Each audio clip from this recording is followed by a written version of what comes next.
Esta gente, ya le digo, tiene un departamento, vale 450.000 euros y se ven que no tienen posibilidad de mantenerse en eso. O sea, que es una cuestión que llega a la geografía local, pero al europeo y al americano le pasa exactamente lo mismo. Con una diferencia.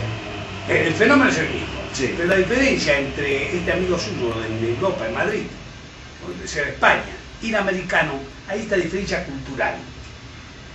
Su amigo está con esos 400.000 euros ahí parados, ¿no? Y prácticamente lo que tiene que pagar los gastos no le alcanza para mantener eso. Porque no son habituales del crédito.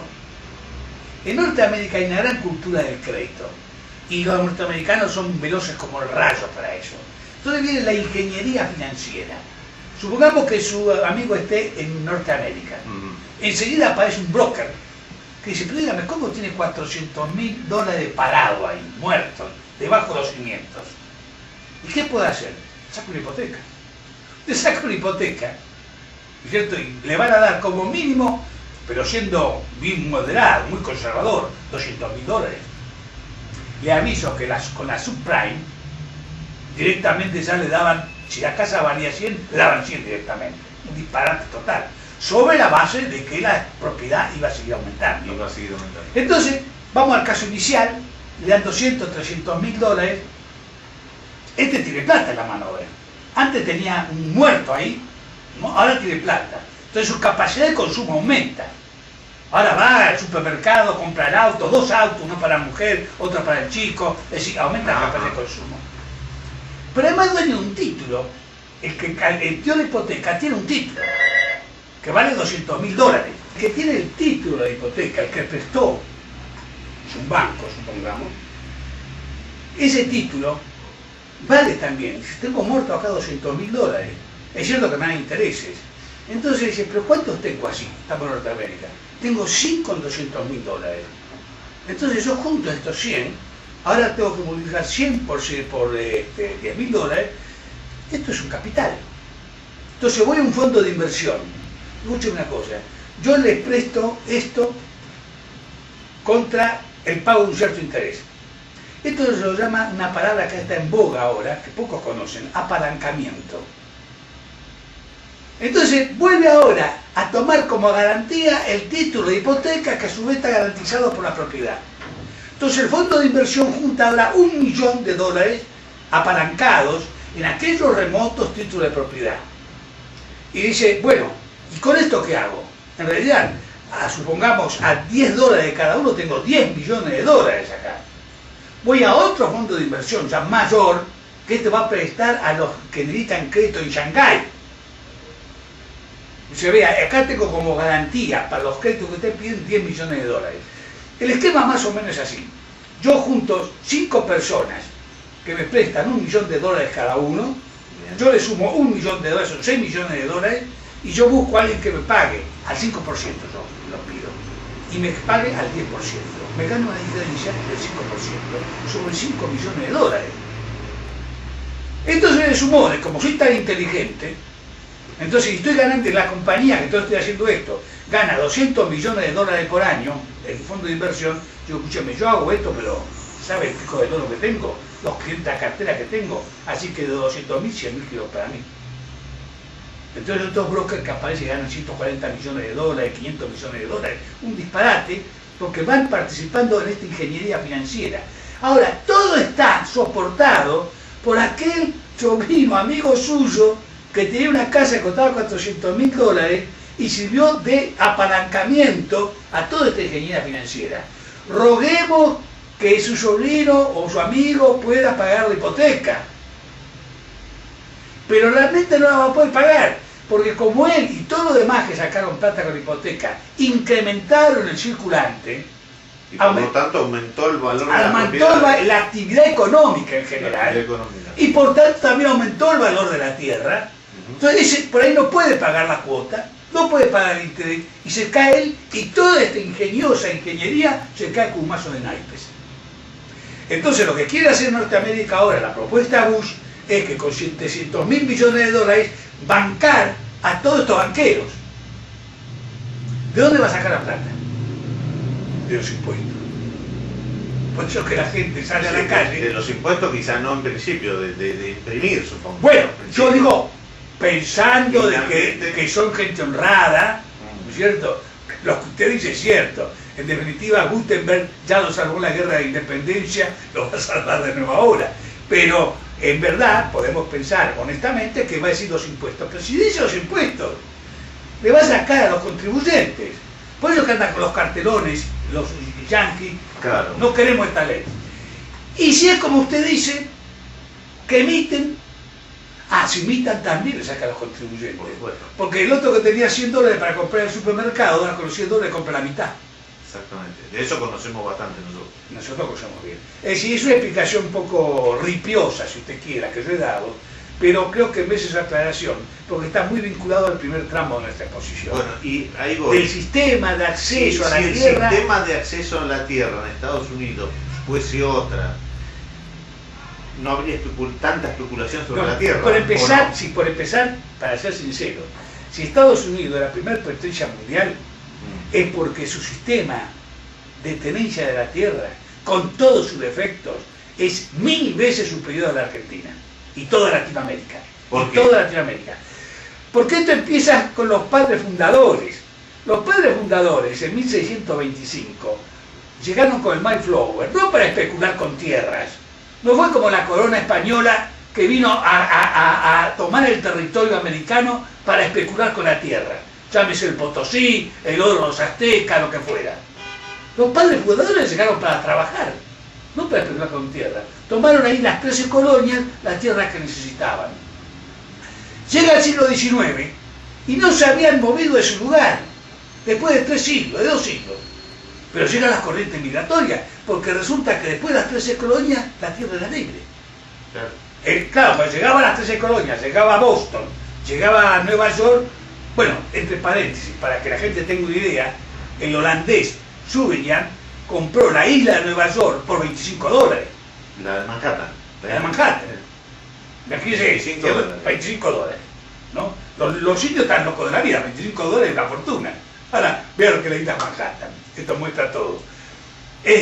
Pero llegan oleadas de migrantes y van tomando la tierra por capas. Si uno ve la demografía norteamericana, va cubriendo desde el este hacia el oeste, la famosa campaña al oeste, es el cubrimiento progresivo de toda la superficie norteamericana.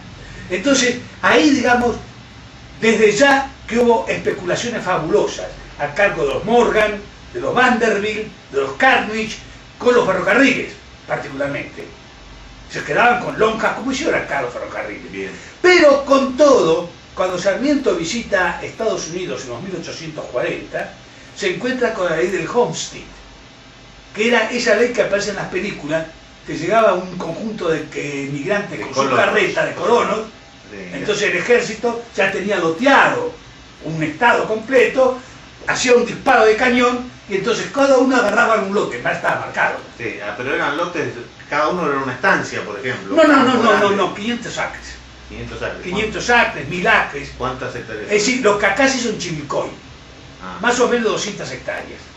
Perfecto. A mano de un hombre, de una familia. Entonces la población norteamericana, que tiene, digamos, gran defecto en la administración de la tierra, pero al lado de nuestro es un vergel. Claro. La consecuencia es que habiendo nacido después que nosotros, primero porque nosotros llegamos a 1580 acá, los americanos llegaron en 1625, segundo se constituyeron en 1776 como nación, nosotros más o menos en 1810, no hay tanta diferencia. Nosotros estamos en la cola, nosotros y todos los países de Latinoamérica, en la cola de la escalera. Norteamérica, primera potencia mundial. ¿Será porque son sajones? No me diga eso, porque desde el delincuente, como se llamaba el gángster hay irlandeses pobres, 8 millones de irlandeses fueron a Norteamérica, muertos de hambre porque había la peste de la papa. Es decir, Norteamérica realmente se hizo grande por la baratura de su suelo. Pero se está hundiendo ahora porque ha permitido la especulación de la tierra. No, ellos repartieron bien la tierra, pero no tenían enfiteusis, ni tienen enfiteusis. No, hay que pensar una cosa también. Estamos hablando del mundo financiero, pero Norteamérica es realmente Estados Unidos. Sí. Yo no sé, no tengo noticia de que Schwarzenegger, el gobernador de California, se le haya ocurrido una sola vez visitar a Bush. Allá son estados. ¿Qué quiero decir con esto? Que en cada estado hay situaciones diferentes. Claro. Entonces, hay estados, por ejemplo, el estado de Pensilvania, en Pensilvania, ahí se ha aplicado en los años 70 una fuerte recaudación a la renta del suelo. Un caso típico, que algún día podemos conversar con esto, un amigo mío, el profesor Stephen Core, profesor de Historia Económica, ante una crisis que había en Pensilvania, de falta de fuente de trabajo, una crisis cíclica por cambio de la industria del acero. Entonces él recomendó y dice, vea, usted lo que tienen que hacer es recaudar más la renta fundiaria. Y en 2 años la prosperidad apareció sobre Pensilvania. ¿Y Pensilvania sigue con ese sistema? No tengo información. O sea, Imagínense, los hombres somos muy codiciosos. Todo sistema tiene que ser vigilado. El mismo sistema se aplicó en Australia en el año 1910. Los propios socialistas lo fueron derogando poco a poco, con ideas obtusas, equivocadas. Además la especulación, a uno cuando quiere un terrenito le gusta enriquecerse con el terreno. por eso es que yo escribí que aquello que los fisiócratas veían tan claramente en el siglo XVII y XVIII en Europa, porque la tierra era limitada, ese fenómeno quizá en el siglo XIX y XX se ha diluido por la conquista de la nueva tierra en América, fundamentalmente en América, pero Australia y Nueva Zelanda también, por un lado, y por otro lado los efectos de la revolución industrial, que hizo desaparecer quizá ese conflicto que había respecto de la tierra. Lo ocultó, Claro, lo ocultó, lo sacó de la vista. Lo sacó de la vista. Tal es así que fíjese, usted lo ve. Pero ahora vuelve a emerger, parece. Sí, pero vuelve a emerger sordamente, sin que nadie tenga conciencia. Es como tener un cáncer y no saberlo. Porque usted escuche lo que dicen los economistas, lo que dicen los políticos, lo que dice la gente. ¿Qué falta acá? Inversión de capital. ¿Por qué quiere hacer buena letra la presidenta Cristina con el mundo internacional? Para pedir capital. Para que le den plata. No dicen plata, capital le dicen. No es verdad, es un símbolo representativo. Bien. Pero vamos a aceptar que es capital. Capital quieren. Si usted habla con los políticos, ¿por qué no hay desarrollo de este país? Por falta de capital. La fórmula es, la producción es igual a trabajo más capital. Trabajadores, desgraciadamente o felizmente, lo hacen todos los días. Chicos que nacen. En la Argentina se incorpora a la población 300.000 personas por año. Son cada 20 años 100.000 matrimonios. Necesitan sábanas, camas, todo eso. Bueno, entonces la población trabajadora crece. ¿Qué hace falta? Según los economistas modernos, capital. Sin capital no hay desarrollo. Usted lo ve en los diarios, en los editoriales. La tierra se ha fumado. No existe como bien de producción. Entonces cuando usted le dice esto a los economistas, no, nosotros la consideramos. ¿Cómo la considera? Yo la considero el capital, es un capital la tierra. Está dentro del capital. Gracias a Dios que estos economistas no nacieron en 1810, porque hubieran dicho que tener negros en propiedad era capital. Claro. ¿Se Bueno, acuerda? yo cuando estudié economía en la facultad vi una tendencia a subordinar la tierra al capital. Inventariamente Porque capital. no se veía este fenómeno que se ve ahora tan claramente especulativo. Claro. Siempre fue especulativo, pero ahora más que nunca. Vean, en realidad fue siempre especulativo. Pero lo que pasa es que en la medida en que el ingenio humano inventa cosas, entonces necesita más de la tierra. Fíjese, vamos a dar un ejemplo sonso, ¿no? Pero ejemplificativo. ¿Quién se le podía ocurrir que la válvula, esa válvula que tenían las radios, ¿no? Que había que ponerla bien aireada porque calentaban, sobre los electrones, iba a ser sustituido por sílice, arena? Los transistores están hechos con arena. Es decir, de repente la arena, que es una porquería, ¿no es cierto?, a esos efectos, es importantísima. Y así pasa con muchos minerales. Es tierra. Es tierra. ¿Quién se le iba a ocurrir, ¿no es cierto?, de que a lo sumo, con las ondas largas uno se podía comunicar? Con la onda corta, bueno, un aparato rarísimo, hasta que se inventó el satélite. Entonces con el satélite hablamos con todo el mundo como queremos. Eso es tierra. Perfecto. Pongamos que nosotros retomamos la ley de enfiteusis, ¿no? O algo parecido, hacia que creamos un canon a la tierra. Con el canon a la tierra, por supuesto, entonces financiamos al Estado y se eliminan todos los impuestos. Eso es Ahora, la idea rectora. Esa es la idea rectora. Eso nos evitaría la fuerte especulación que hay sobre la tierra. Bueno, Pienso que sí, pero la idea tiene que ser completada un poco. A ver. Si uno hace eso, evidentemente que la Argentina se nos va a plantear el mismo problema que en 1810. Porque nosotros decimos, bueno, vamos a financiar el presupuesto nacional argentino actual, ¿no? Sin aumentar ningún gasto, tal cual está, con lo que recaudemos en la renta de la tierra.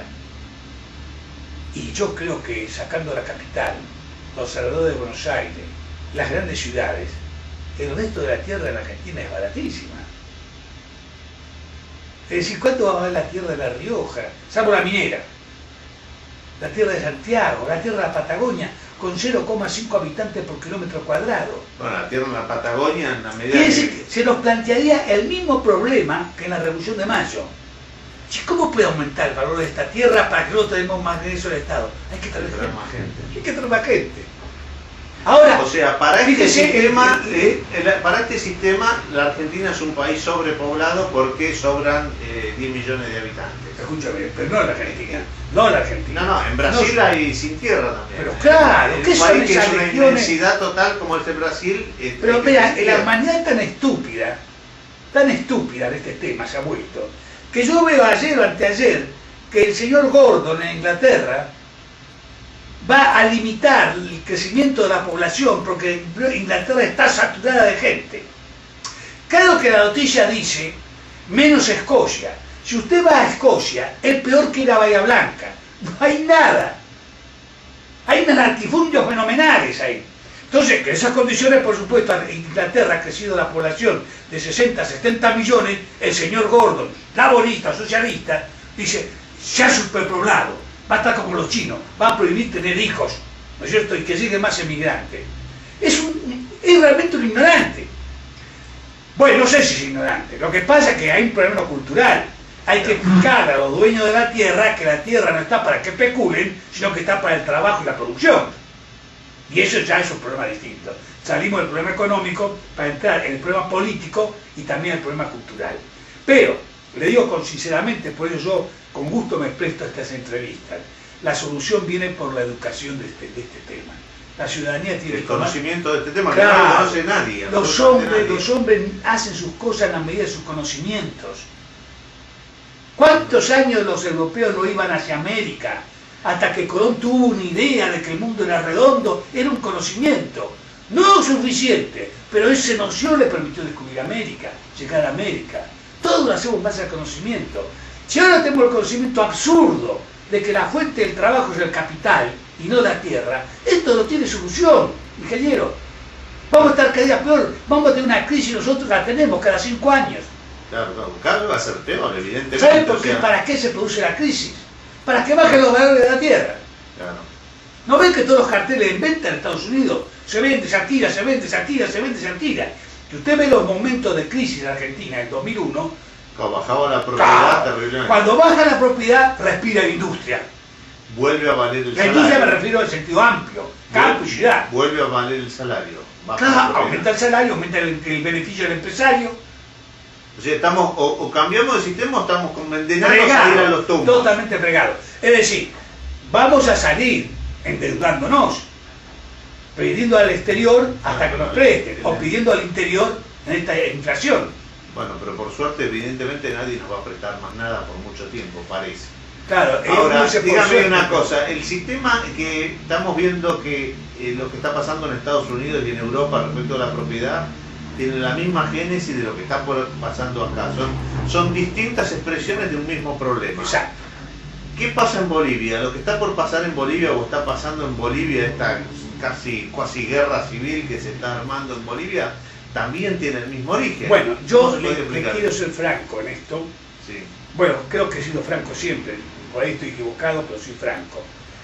Pero ya entrando en Bolivia, debemos ser cautelosos. Porque una cosa es hablar de Norteamérica y otra cosa es hablar de las pampas argentinas. En ambos casos, o las civilizaciones autóctonas eran muy lábiles, muy débiles, si la había, piensen en el caso de los zonas, que prácticamente han desaparecido, o sea, cuando se encontró Fitzroy Ya estaban vivían desnudos con una choza de piel. Es decir, civilizaciones paralizadas en la evolución humana. Entonces, el territorio argentino, por supuesto que ahora se habla mucho de los indígenas, pero no es serio. Había indígenas, pero no había ninguna cultura que se pueda exhibir a un nivel parecido a la peruana o a la mexicana. O a la boliviana. Bueno, dentro de Perú, por eso al Alto Perú, estaba Bolivia. Entonces nos encontramos ahí con un fenómeno asimétrico de esto. Ahí nos encontramos con gente que, si estoy seguro, si yo estudiara un poco el asunto con mayor profundidad, todavía, porque los sistemas de acceso a la tierra son variadísimos en el mundo. Es decir, el sustrato sustancial será el que yo le acabo de decir a usted, pero pensemos en el Pentateuco, cuando Moisés dice en el Levítico 25, esta tierra es mía, Dios dice, esta tierra es mía y os la doy para que trabajéis. Es decir, está diciendo, no la alquiléis, no la arrendéis. Entonces los hebreos inventan el jubileo. Cada 50 años se hacía un nuevo reparto de tierra. Yo no sé si usted sabía eso. Este es el jubileo. Claro, ahora el jubileo lo celebran a los 50 años que se perdonan las faltas. ¿Qué faltas se perdonan? Los judíos perdonaban dos, como sí, esa era la ley. Cómo la cumplían es otra cosa. Pero cuando Moisés manda a José a crear lo que es el Estado de Israel, entonces míticamente se le otorga un espacio lo que daba un cuero de buey extendido, pero todo cortado en hilitas. Entonces ahí se establecen las tribus. Ahora claro, a los 20, 30 años, 40 años todavía han tenido hijos. ¿Y qué de dónde iba a trabajar esto? Entonces hay un reparto de tierras. Se cancelaban los derechos y obligaciones, lo que no estaba pago se daba por pago, y era un empezar y mudar de vuelta. Entonces, fíjese que el sistema hoy, yo diría, no es del todo aplicable, aunque la fuerza de la economía es tan fuerte que la aplica vía crisis e inflación. Es una especie de como cuando uno toma una purga. Exactamente. ¿No? Pasa solo sin como un efecto no deseado. Un gran desahogo. Pero esto es para mostrar a usted la diferencia. Entonces, yo creo que las tribus indígenas, las civilizaciones originarias, las culturas originarias, no sé qué emplear para no ofender, ¿no? Originarias de Bolivia, tienen que tener su peso en este asunto de la tierra. Sobre todo lo que llamamos el altiplano, que no es lo mismo que lo que podríamos llamar ese bolsón que está cerca de Chaco, que tiene una constitución geográfica diferente. Yo le digo la verdad, podría, si me llamara a algún boliviano a dar una opinión, decir, estudie bien el problema de la tierra de su país, estudie cómo son los antecedentes tradicionales, estudie cómo puede hacer para engarzarlo con una civilización donde pese la economía de mercado. No es fácil establecerlo esto. No, son culturas, son maneras de ver. Yo creo que la peor solución, que me estimo puede ser la que esté tomando Evo Morales, no desde el punto de vista del contenido, de golpear sobre la mesa y decir, aquí se va a hacer esto. Porque esto es una disrupción que seguramente puede traer malas consecuencias. La tuvo mal en Perú con Velasco Alvarado, donde también hizo una reforma agraria a la violeta. La ha tenido mal en Cuba, en donde se ha realizado una reforma agraria, pero resulta que estamos empantanados ahora, y no por cuestiones ideológicas solamente, porque cuando Cuba podía conversar con la Unión Soviética, funcionaba el asunto. Y ahora, entonces, yo creo que esto merece, es decir, la misma seriedad que yo estoy demandando para estudiar en la Argentina y en cada lugar, hay que aplicarlo en cada lugar. Es decir, la realidad cobra su precio. Entonces, la cultura... No, porque ellos se quejan también de los grandes latifundios con 120.000 hectáreas y que yo creo que los bolivianos no tienen tierra. Sí, claro. Bueno, entonces el conflicto sería más o menos parecido y se solucionaría con el impuesto sobre el campo sobre la tierra. O sea, en principio parecería... Vea, el principio es válido. Que puede... Yo le diría, el principio es que los cuerpos caen atraídos por la tierra con una aceleración de 9,81 metros segundo al cuadrado. Entonces yo no le creo, que porque si el avión está volando, y sí, el avión vuela, pero no es que ignore el principio ese, vence ese principio. Entonces yo creo que acá el principio de lo que yo acabo de decir rige. Ahora, ¿cómo se lo vertebra para establecer una sociedad armónica en donde todos participen con libertad y fructíferamente? Es una obra de arte. Hay que tomar ese principio y tenerlo en cuenta, no ignorarlo. No hacer la barbaridad, por ejemplo, ignorarlo, sistema comunista, comunizar la tierra. Porque le repito, no sabe cuánto vale la tierra. Es como el control de precios para la mercadería. Claro. Le pone el precio uniforme y ya no sabe más cuánto cuestan las cosas. No, además de que esa forma no hay estímulos para el trabajo. Tampoco, Es el para mismo nada. problema que hay Este es el problema. El problema en es el que sistema pasó. actual que tenemos nosotros. O sea, tanto nuestro sistema como el sistema comunista es ¿Y improductivo. cómo se derrumbó la Unión Soviética? Sola. Sola, por implosión. Sobre la base de una reforma de la tierra, sustancialmente, porque este sistema de comunizar la tierra lleva de la mano a la centralización económica, la conducción económica por parte del Estado. Claro. Entonces hay que hacerse cargo de esto. Si uno quiere realmente mantener las condiciones de mercado libre, tiene que establecer las condiciones de mercado libre en todas las partes. En todas partes. Y eso vale para la tierra. Y esta es una figura que cabría para mantener esa condición. Es indispensable. Ahora me dirán, es muy difícil establecer, ya lo sé, pero para eso estamos los juristas, tanto estudiar para qué. Claro. Yo digo, entonces, bueno, ahí hay que establecer las condiciones de libre acceso a la tierra. El plan Kennedy, la nueva frontera, estuvo inspirado en ese pensamiento. Bueno, ustedes son más jóvenes que yo, pero cuando salió Kennedy con su programa de gobierno, Ajá. la nueva frontera americana, acá en Latinoamérica nadie entendió nada, pero en verdad se trataba de una consigna muy vieja en Norteamérica, de que la fuerza norteamericana vino gracias a la frontera libre. Eso que les comenté antes, en la medida que uno decía, si me pagas tanto me quedo a trabajar acá. ¿Cuánto me pagan? $1.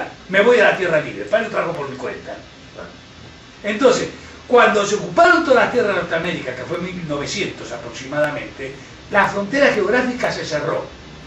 A partir de entonces se planteó cómo se puede abrir la frontera sin extensión de tierra. Entonces la solución es jurídica. Hay que establecer la baratura de la tierra por medios jurídicos. Un medio jurídico sano es recaudar la renta fundiaria, porque eso pertenece a la colectividad.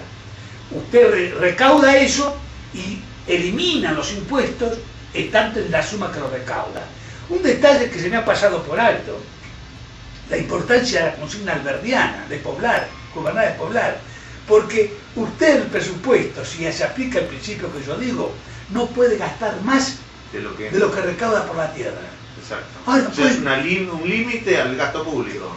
Total, desde el punto de vista moral, digamos. Sí, sí. Usted no puede gastar más. Ahora, nos daríamos cuenta que no podemos hacer la mitad de las cosas que queremos. Pero entonces se justifica el crédito. Ahí el crédito se justifica. Porque usted dice, bueno, vamos a pedir prestado para poblar, en el sentido amplio de la palabra. Vamos a pedir prestado para colonizar. Que lo que hizo Rivadavia. Claro, para hacer 50 ciudades. No que se aglomente una capital federal. Colonicemos el país. Pongamos las